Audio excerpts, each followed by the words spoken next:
Hi guys and welcome back to the channel Faiz learning pot.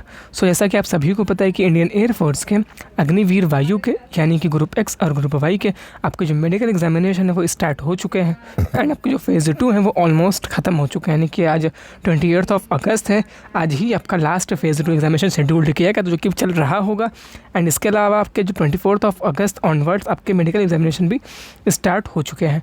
And आज की इस video में आपको जो मेडिकल एग्जामिनेशन में ग्रुप एक्स वाई के कौन कौन से टेस्ट होते हैं और टेस्ट कैसे कैसे करवाया जाता है उसके बारे में डिस्कशन करने वाला हूँ, क्योंकि कई बच्चों का डाउट बन रहा था। सो मैं वो सारे डाउट्स आज की इस वीडियो में क्लियर करने की पूरी कोशिश करूँगा। सो मेक श्योर अपने वीडियो को अंत तक वॉच करेंगे, इससे कि आपका हर डाउट क्लियर हो सके। चलिए बात करते हैं आपके मेडिकल में कौन कौन से टेस्ट होते हैं। उससे पहले एक चीज़ समझ लेते हैं, आपके कुछ आपको टिप्स फॉलो करनी पड़ती हैं आपके मेडिकल एग्ज़ाम से पहले।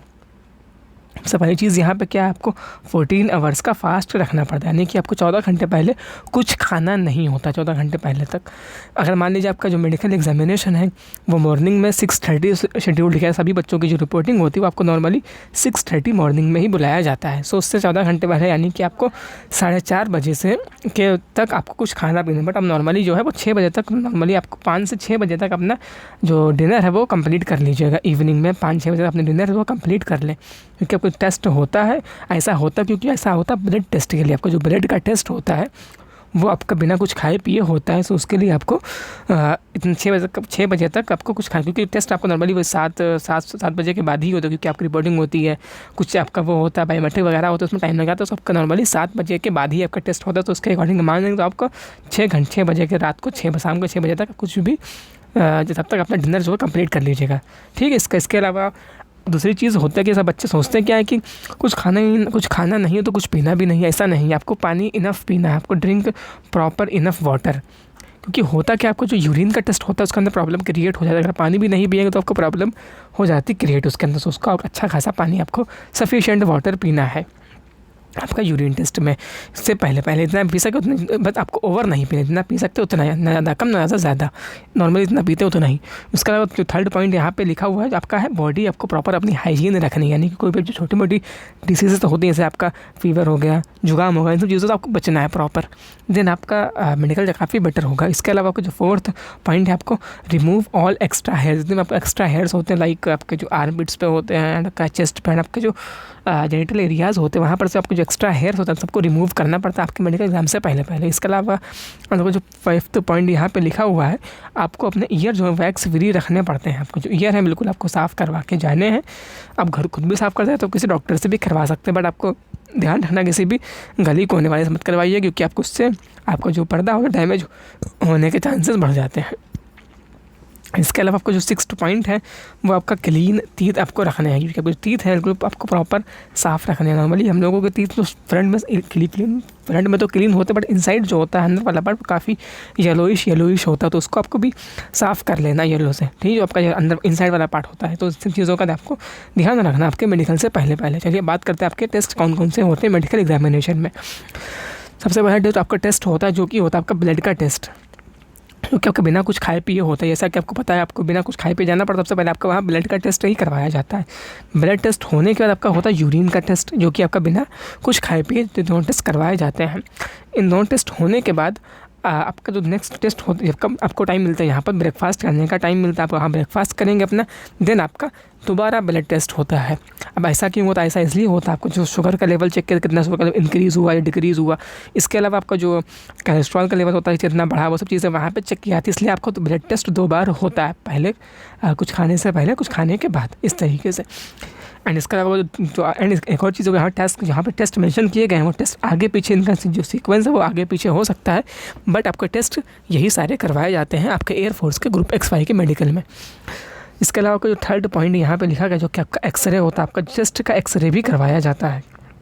इसके अंदर आपका चेस्ट का एक्सरे सिर्फ चेस्ट का ही होता है, बाकी किसी भी पार्ट का एक्सरे नहीं होता। इसके अलावा आपका 4th पॉइंट जो है आपका ECG होता है। ECG क्या चीज़ होता है, इसी मतलब होता है इलेक्ट्रोकार्डियोग्राफी, यानी कि अब जो हार्ट की आपकी हार्ट बीट चेक की जाती है, इसको बोलते हैं हम लोग नॉर्मली ECG। इसके अंदर होता है क्या, सबसे ज़्यादा बच्चों को पॉइंट इसी के अंदर ही मिलता है, तो उसका आप स्टार मार्क कर लीजिए। सबसे ज़्यादा बच्चों को पॉइंट इसमें ही मिलता है। ऐसा होता क्योंकि सब लोग उसमें टेंशन नहीं लेते, आपकी हार्ट बीट जो है वो अब नॉर्मल आ जाती है। आपको बिल्कुल भी काम रहना है इस टेस्ट के टाइम पे, क्योंकि जब टेस्ट आपका होता है उस टाइम पे आपको बिल्कुल भी काम कंपोज रहना है, क्योंकि जब आपका जहाँ जिस रूम में टेस्ट होता है ECG वाला, वहाँ अपने आराम से सॉन्ग बज रहे होते हैं उस रूम के अंदर, आपको आराम से बिल्कुल रिलैक्स होकर लेटना होता है। वो लोग डॉक्टर्स वहाँ टेस्ट कर लेते हैं, बट आपको बिल्कुल भी टेंशन नहीं लेनी है, अदरवाइज़ में आपकी जो ECG होती है वो अब नॉर्मल आ जाती है। तो इसका आपको ध्यान रखना है, बिल्कुल भी टेंशन किसी बात की नहीं लेना, बिल्कुल काम एंड कंपोज रहना है इस टेस्ट के टाइम पे। एंड इसके अलावा आपका जो 5th टेस्ट होता है जो कि होता है आपका BP का, इसके अंदर आपका ब्लड प्रेशर मेज़र किया जाता है, यानी आपका जो BP कितना है, कितना कम है, मैक्सिमम मिनिमम। एंड आपको पता है जो BP होता है आपका मिनिमम 90 होता है मिनिमम, एंड आपका जो मैक्सिमम होता है वो 90+। इसके अंदर अपनी जो एज है वो अपनी एज ऐड कर दीजिए, वो इतना आपका होता है BP मैक्सिमम। ठीक है, जो आपका BP का चेकअप होता है। उसके बाद आपका होता है क्या, आई साइट होता है, आई साइट का चेकअप। अब आई टेस्ट के अंदर मेजरली 2 टेस्ट होते हैं, एक होता है आपका आई साइट टेस्ट, एक होता है कलर ब्लाइंडनेस टेस्ट।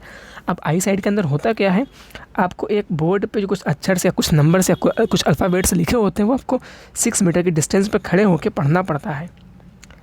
एक आँख से पढ़े, पहले एक आँख को क्लोज़ करेंगे, एक आँख से पढ़ेंगे, फिर आप दूसरी आँख को क्लोज़ करेंगे, पहली आँख। इस तरीके से आपको टेस्ट करना पड़ता है 6 मीटर डिस्टेंस पे खड़े होकर। अपने कुछ यहाँ पे शब्द लिखे होते हैं कैपिटल लेटर्स में या स्मॉल, जो भी लिखा आपको पढ़ना पड़ता है, लेटर्स होते हैं या अल्फ़ाबेट्स होते हैं, जो भी लिखा हो आपको वहाँ पे पढ़ना पड़ता है। एंड आपका दूसरा टेस्ट होता है आपका कलर ब्लाइंडनेस का। इसके अंदर आपको एक बुकलेट दी जाती है, उस बुकलेट के ऊपर आपके कुछ नंबर से लिखे होते हैं कुछ डिफरेंट कलर के अंदर से। मान लीजिए कोई नंबर लिखा 21, तो आपको उस नंबर के ऊपर आपको जो फिंगर उसको रोटेट करनी पड़ती, उसको फिंगर आपको फहरानी पड़ती कुछ इस तरीके से 2, इस तरीके से वो आपका टेस्ट होता है कलर ब्लाइंडनेस का।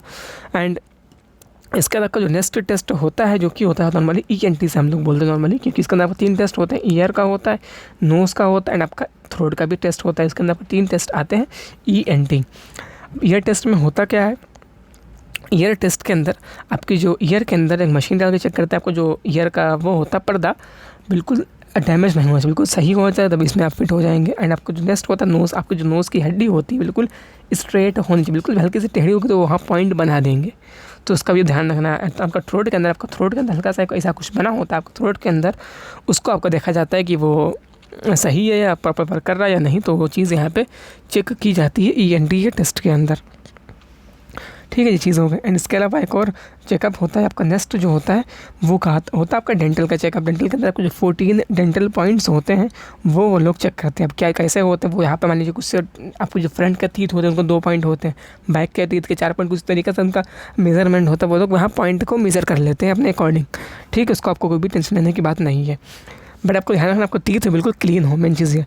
इसके अलावा आपका जो नेक्स्ट टेस्ट होता है वो आपका प्राइवेट पार्ट्स का टेस्ट होता है। इसके अंदर होता क्या है, आपके कई टास्क करवाए जाते हैं, कई टेस्ट होते हैं। सबसे पहला टेस्ट जो आपका होता है वो आपका टेस्टीज़ का होता है। आपको टेस्टीज़ जो है वो चेक करते हैं प्रॉपर वर्क कर रही हैं, 2 की 2 हैं, कुछ कम तो नहीं, 1 नहीं है, 2 हैं प्रॉपर, अब कोई प्रॉब्लम तो नहीं, उसके अंदर हाइड्रोसिल वगैरह नहीं है, सब चीज़ें वहाँ पर टेस्टीज़ में वो लोग चेक करते हैं। ठीक है, इसके अलावा आपका दूसरा टेस्ट जो होता है आपका पेनिस का होता है। पेनिस में होता क्या है, आपकी जो पेनिस की जो स्किन होती है वो उसको आपको पीछे करना पड़ता है, कुछ पीछे आपको स्किन अपने आप करनी पड़ती है अपने हाथ से, वो चीज़ वो बताएंगे, ऐसा बताएंगे, उसको आपको वैसा फॉलो करना पड़ता है। ऐसा होता क्या, नॉर्मली कुछ डिफरेंट होता है, इसे हिंदूज़ में डिफरेंट होता है, मुस्लिम्स में होता क्या, बचपन थोड़ा उसको चेंज कर दिया तो सोचते उनकी प्रॉब्लम होती नहीं मुस्लिम्स में, बट हिंदूज़ में काफ़ी प्रॉब्लम होती है, क्योंकि आपको स्किन कुछ बच्चों की बैक नहीं होती है, तो वहाँ पर भी प्रॉब्लम क्रिएट हो जाती है। आपकी स्किन प्रॉपर पीछे बैक होनी चाहिए आपके पेनिस की। ठीक है, इसके अलावा आपको जो नेक्स्ट एक और टेस्ट होता है जो कि आपका होता है ऐश का। इसके अंदर क्या होता है, ऐश का टेस्ट के अंदर आपका जो आपका पाइल्स की प्रॉब्लम ज़्यादा बच्चों की होती है, तो वो चीज़ यहाँ चेक की जाती है। पाइल्स की प्रॉब्लम आपको बेंट होना पड़ेगा हल्का सा, एंड डॉक्टर्स वहाँ आप चेक कर लेगा अपने अकॉर्डिंग। तो मेन दिक्कत इसमें आपका पाइल्स का चेकअप होता है। सो ये आपके 3 टेस्ट होते हैं प्राइवेट पार्ट्स में।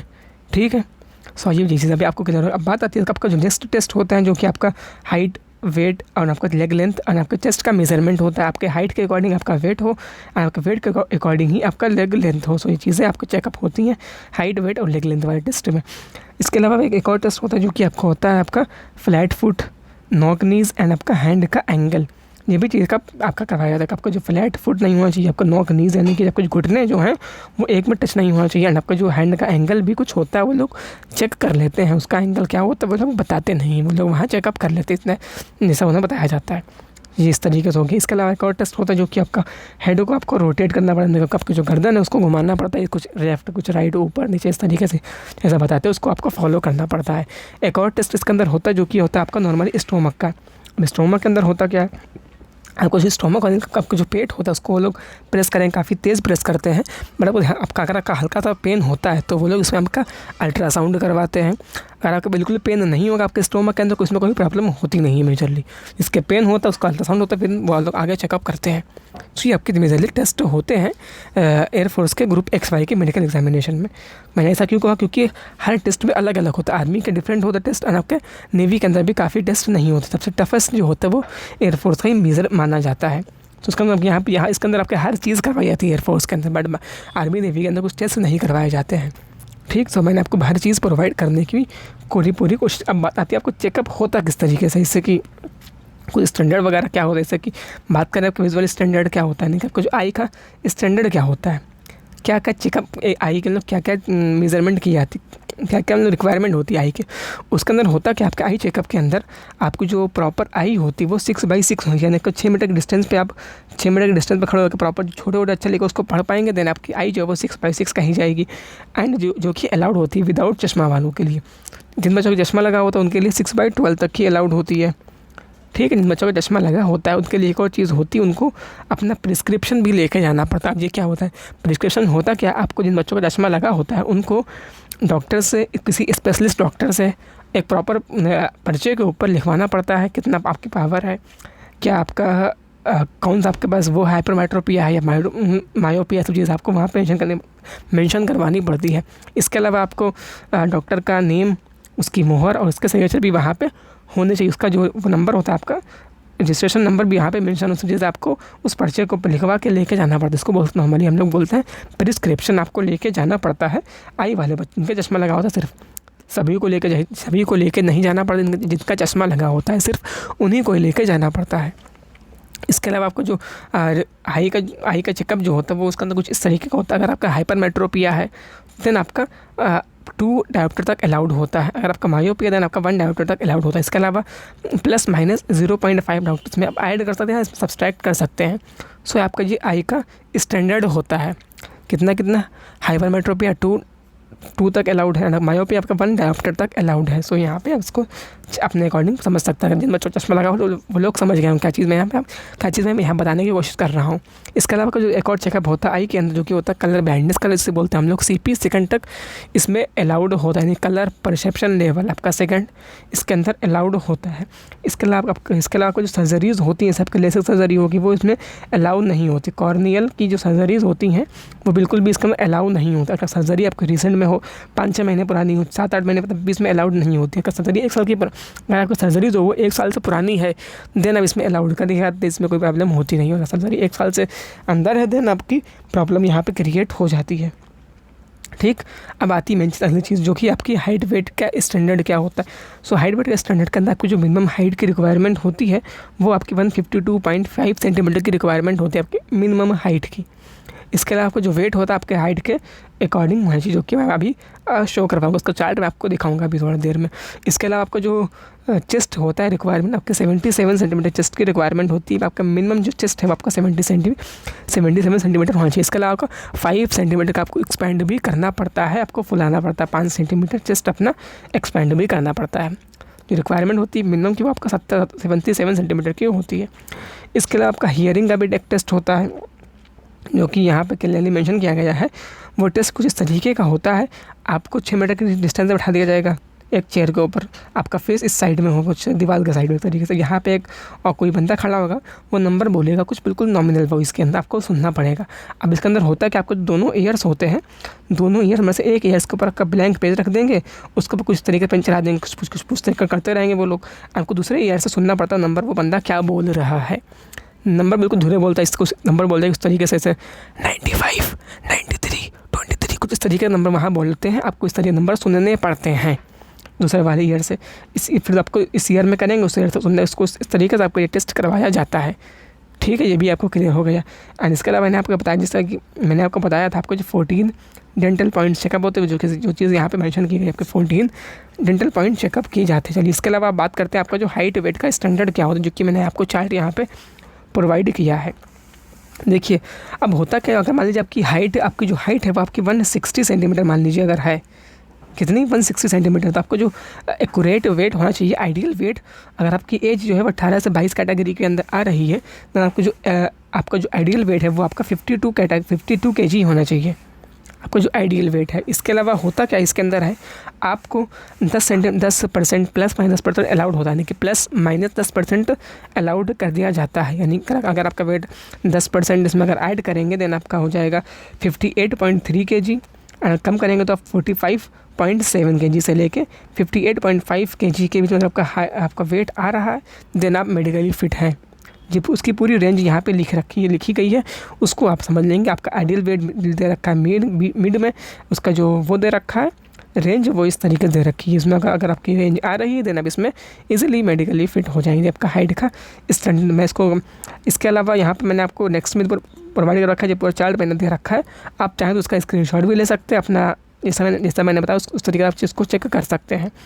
आज जिसकी भी हाइट जो भी है वहाँ पे हाइट देख लीजिए कि यहाँ पे आपका वेट दे रखा है 18 से 22 कैटेगरी वालों का, यहाँ पे 18 से कम कैटेगरी वालों का, यहाँ से 22 से ऊपर वाले कैटेगरी वालों का। तो यहाँ पे अपना वेट चेक कर सकते हैं। मैं इसको क्लीन कर दूँ, आप इसका स्क्रीनशॉट भी ले सकते हैं। इसके अलावा इस पेज का स्क्रीनशॉट भी आप ले सकते हैं। ठीक, ले लिया आपने स्क्रीनशॉट, इसका भी ले लिया। ये आपका पूरा स्टैंडर्ड चार्ट है जो कि एयरफोर्स का ऑफिशियल स्टैंडर्ड चार्ट, जो कि एयरफोर्स का बिल्कुल ऑफिशियली स्टैंडर्ड चार्ट है। इसको आप अपने अकॉर्डिंग बिल्कुल एक्यूरेट मान सकते हैं। ठीक है, जो कि मैंने आपको प्रोवाइड करवा दी है। सो आई होप मैंने आपको हर चीज़ प्रोवाइड करवाने की पूरी कोशिश करी है एंड आपको हर चीज़ क्लियर हो गई होगी। इसके अलावा होता क्या है, जितने आपके टेस्ट होते हैं नॉर्मली वो दोपहर के 2 बजे तक आपका सारे टेस्ट कंप्लीट हो जाते हैं इतने टेस्ट से। बस उसके बाद होता क्या, नॉर्मली आपका 7 बजे 8 बजे के समथिंग आपका रिजल्ट अनाउंस होता है। यानी कि रिजल्ट आपको 2 टाइप का कुछ आता है। इसके अंदर कुछ बच्चों को मिलता है ग्रीन कार्ड, जो बच्चे मेडिकली फ़िट होते हैं उनको मिलता है ग्रीन कार्ड। कुछ बच्चों को मिलता है आपका रेड कार्ड, जो मेडिकली अनफिट होते हैं उनको मिलता है रेड कार्ड। देखिए, इसमें आपको मेडिकली अनफिट नहीं बोला जाता, इसमें आपको दोबारा पॉइंट मिलते हैं, इसका आप दोबारा अपील कर सकते हैं कि दोबारा आपका मेडिकल होगा तो इसको बोलेंगे नहीं, मेडिकल आपका इसमें करवाया जाता है। जिन बच्चों को रेड कार्ड मिलता है उनके पास एक और ऑप्शन होता है अपील करने का। ठीक है, यानी कि उसके अंदर दोबारा भी रीमेडिकल अपना करवा सकते हैं, क्योंकि जो आपका जो चेकअप होता है बिल्कुल चेकअप जो होता है, आपका कोई भी स्पेशलिस्ट डॉक्टर नहीं होते हैं, क्योंकि इसमें आपको स्पेशल बिल्कुल तरीके से एयरमैन ही लोग आपको चेकअप करते हैं ये वाले। बट अगर इसमें आप फिट कर तो फिट है, करना फिट नहीं हो पाते तो आपको मौका मिलता है अपील करने का किसी भी स्पेशलिस्ट डॉक्टर के पास। उसके लिए आपको करना क्या पड़ता है, देखिए, अगर आपको मिला रेड कार्ड तो आपको वहाँ एक दिन स्टे करना पड़ेगा। मान लीजिए अगर आपका मेडिकल जब भी हो तो अगर आपको मिलेगा रेड कार्ड तो आपको एक दिन वहाँ रुकना पड़ेगा नेक्स्ट डे, क्योंकि आपको वहाँ पे नेक्स्ट डे होता क्या, आपको अपील मेडिकल बोर्ड का फॉर्म फिल करना पड़ता है। उसके लिए आपको 40 रुपये जमा करने पड़ते हैं SBI की मेन ब्रांच के अंदर। आपके जिस शहर के अंदर मेडिकल एग्ज़ाम हो रहा है उस शहर के अंदर SBI की मेन ब्रांच ज़रूर होगी, तो उस शहर के अंदर जाएंगे आप SBI की मेन ब्रांच के अंदर, वहाँ पर आप 40 रुपीज़ डिपॉजिट करेंगे। आपके तरीके से फ़ीस जो होती है अपील बोर्ड की उसको सबमिट करेंगे वहाँ से रसीद लेके आएंगे, उसको देंगे आके आपके सेंटर के ऊपर। देन आपको वो लोग क्या करेंगे, आपको देंगे रीमेडिकल की डेट, वो लोग प्रोवाइड करवा देंगे। एंड आपको जिस डेट को जो डेट आपको मिलेगी उस डेट को आपको जाना पड़ेगा आपके रीमेडिकल के लिए। जहाँ डेट मिलेगी वहाँ आपको अपना रीमेडिकल देना पड़ेगा, जो कि आपका स्पेशलिस्ट डॉक्टर चेक करेगा। जब आपका रीमेडिकल होता है तो सिर्फ आपका जिस पॉइंट का आपको मिलता है पॉइंट, उसी पॉइंट का चेकअप होता है, बाकी सारा कोई चेकअप नहीं होता है। जो पॉइंट मिलेगा सिर्फ उसी का ही आपको इसके अंदर चेकअप होता है, पूरा मेडिकल दोबारा नहीं होता है। ठीक है, ये आपका मैंने आपको हर चीज़ आप बता दी है। सो इसलिए वो लोग कहते हैं कि आपको कम से कम 2 दिन का स्टे करने की व्यवस्था से आना है, पैसे वैसे लेके आना, 2 दिन रुकने की व्यवस्था, कि आपको यहाँ पर अगर आपको मिलता है रेड कार्ड देन आपको सबमिट करने के लिए 40 रुपीज़ सबमिट करने पड़ते हैं। जिस तरीके से पूरा प्रोसेस कंप्लीट होता है। ठीक है, सो आई होप आपको हर चीज़ मैंने क्लियर कर दी। अब आपके मन में जो डाउट्स है वो सारे डाउट्स क्लियर हो गए होंगे। अगर आपको वीडियो इन्फॉर्मेटिव लगी हो तो वीडियो को ज़रूर लाइक कर दीजिएगा, क्योंकि वीडियो बनाने में काफ़ी एफर्ट लगता है। इसके अलावा अपने दोस्तों के साथ वीडियो को ज़रूर शेयर कर दीजिएगा। जिन लोगों का मेडिकल एग्जामिनेशन अपकमिंग डेज में होने वाला है उनका वीडियो को ज़रूर शेयर कर दीजिएगा। इसके अलावा अगर आप चैनल पहली बार आए हैं तो उसको सब्सक्राइब करके बेल आइकन को प्रेस कर लीजिए, जिससे आपकी वीडियो को नोटिफिकेशन मिस नहीं होगा, क्योंकि मैं आपको सेकंड वीडियोस प्रोवाइड करवाता रहता हूँ, जो कि आपके लिए काफ़ी हेल्पफुल होती है किसी भी डिफेंस के एग्जामिनेशन के लिए। सो आपको ज़रूर सब्सक्राइब करके बेल आइकन को प्रेस कर लीजिए, आपका वीडियो को नोटिफिकेशन मिस नहीं होगा। एंड इसके अलावा अगर आपके मन में कोई डाउट बनता है तो मुझे कमेंट्स में लिख के बताइए कि मैं आपका डाउट रिजॉल्व करने की पूरी कोशिश करूँगा। सो आई होप आपने वीडियो को लाइक कर दिया होगा, दोस्तों के साथ शेयर कर दिया होगा। सो फिर see you in the next video.